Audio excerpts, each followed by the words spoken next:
Greetings aspirants. Welcome to Insights IAS Daily Current Affairs for your UPSC CSE preparation.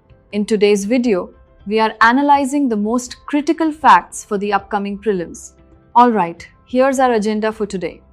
We'll be looking at the Ayushman Sahakar scheme, the petroleum regulator PNGRB, and the official secrets. Then we'll shift gears to the environment with a look at bears and their hibernation, a major update on India's new telescopes, and finally the Odisha dolphin census. Let us now begin with the first topic. So, our first topic is the Ayushman Sahakar scheme. It's been in the news because of a recent mention in the Rajya Sabha, so it's crucial we dissect its framework for the prelims. So what is this scheme really? Well, at its heart, it's a financial assistance program. But what's unique about it is its delivery method. You see, it channels funds through cooperative societies to build and upgrade healthcare right at the grassroots level. And the key body making this happen is the National Cooperative Development Corporation, or NCDC. Okay, let's nail down the critical facts. It was launched back in 2020. Now, the most important detail to remember is the ministry. It's the Ministry of Cooperation, not the Ministry of Health. The NCDC, as we mentioned, is the nodal agency, and the whole point of the scheme, it's all about fostering community-owned healthcare to make it more affordable and accessible for everyone. Aspirants, this right here is a very high probability trap for your prelims. You see the name Ayushman and your brain immediately the NKS Ministry of Health and Family Welfare, right? But that would be a mistake. The keyword here is Sahakar. Relating to cooperatives, the entire focus is on empowering the cooperative sector, which means the correct administrative authority is the Ministry of Cooperation. Remember that. The scheme itself is actually quite broad.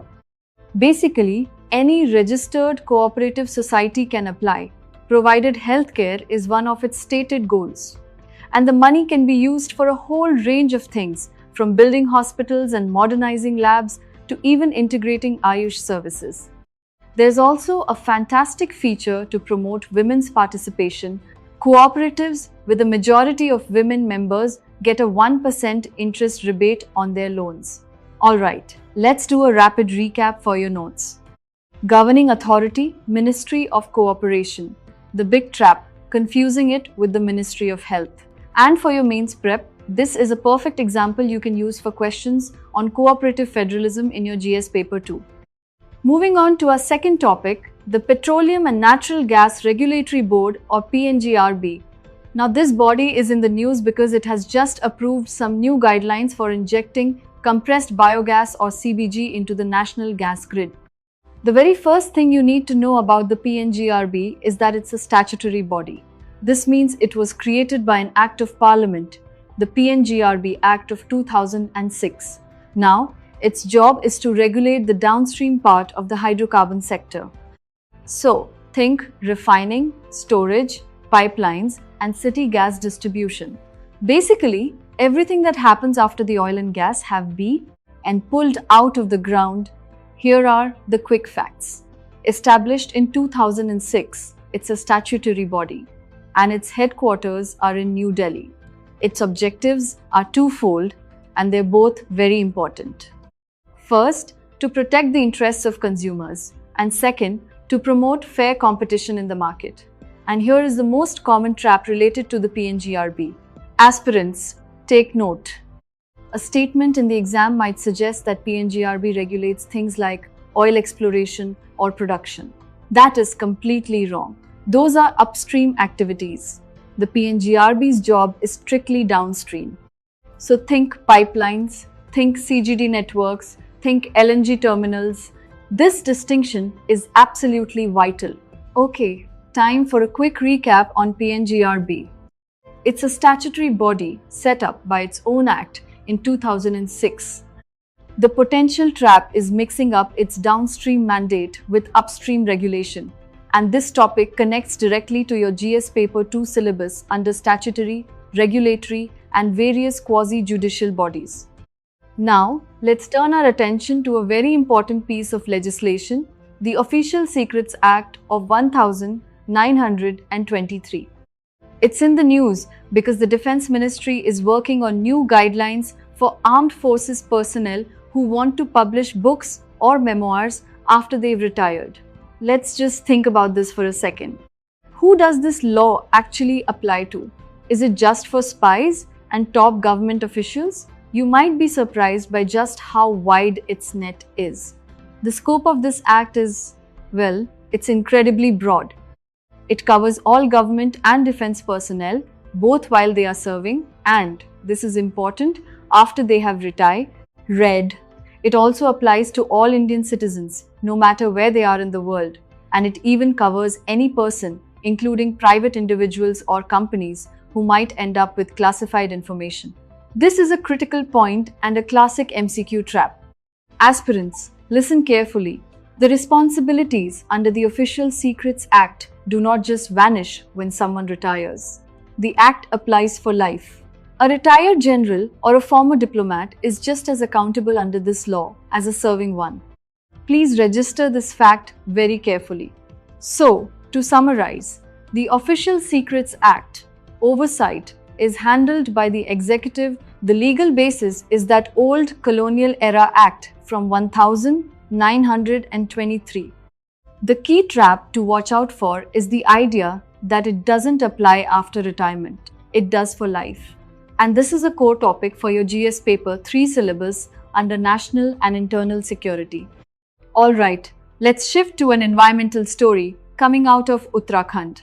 Because of unusually low snowfall this year, the hibernation cycle of bears has been disrupted, and that's leading to a big spike in human-wildlife conflict. It's a pretty clear cause and effect situation. Normally, the winter cold and a lack of food trigger a metabolic slowdown, and the bears go into dormancy. But what's happening in Uttarakhand is a major disruption. There isn't enough snowfall, so that environmental trigger is missing. The results: the bears aren't hibernating, they're still active and they're being forced into human areas to find food, which is leading directly to conflict. Here's a quick recap. Bears belong to the family Ursidae. The main issue here is climate change messing with their biological cycles. Now here's a potential science-based trap for an MCQ.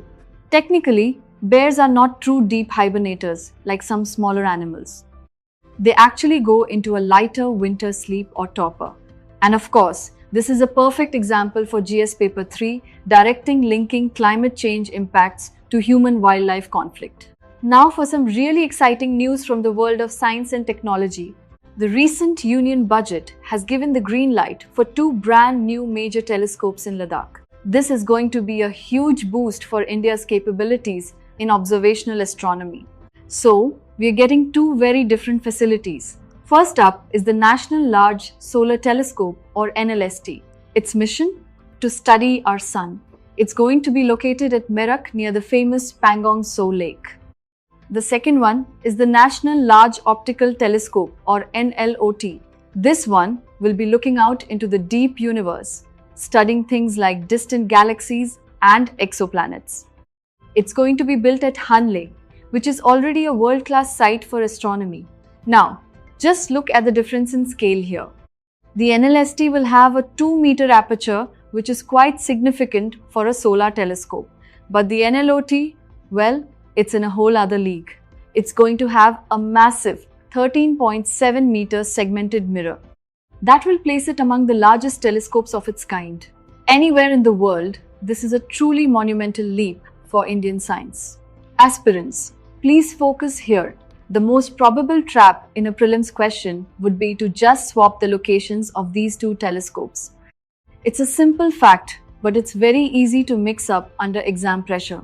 So just remember, S for solar is at Merak. The bigger optical telescope is at the established observatory in Hanle. NLST at Merak, NLOT at Hanle. Please commit that to memory. And for our final topic today, we are heading into biodiversity conservation.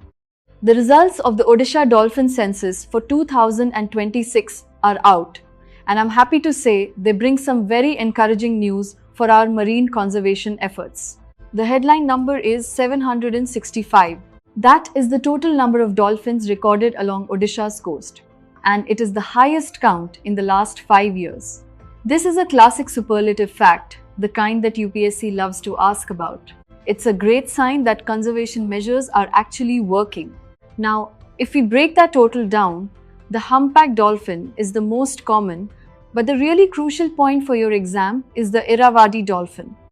Chilika Lake in Odisha is home to 208 of them, which makes it the largest single concentration of this species anywhere on the planet. This is another one of those high-yield superlative facts that makes Chilika Lake globally important for conservation. Pay very close attention to this MCQ trap. The IUCN status of the Irrawaddy dolphin is often a point of confusion. It is not vulnerable. Its official status is endangered. This means it faces a very high risk of extinction in the wild. And on top of that, remember, it gets the highest level of legal protection in India, as it's listed under Schedule 1 of the Wildlife Protection Act of 1972. So, to quickly recap, the census is carried out by the Odisha State Department. The key takeaways are the 5-year high count and that globally significant Irrawaddy population in Chilika. The big trap is getting the IUCN status wrong. This topic is right in the heart of GS Paper 3 under Biodiversity Conservation. And for those of you who are just starting your preparation, here's a pro tip. When you make your notes, it is absolutely essential to categorize them according to the syllabus. So for today's topics, things like the Ayushman Sahakar Scheme, PNGRB, and the Official Secrets Act should all be filed under your GS Paper 2 notes on governance. And the topics on bears, telescopes, and dolphins should go into your GS Paper 3 Register for Environment and S&T. Trust me, this kind of systematic approach will make a revision so much easier. For the full current affairs article and high-yield MCQs, visit the Insights on India Current Affairs website through the link in the description.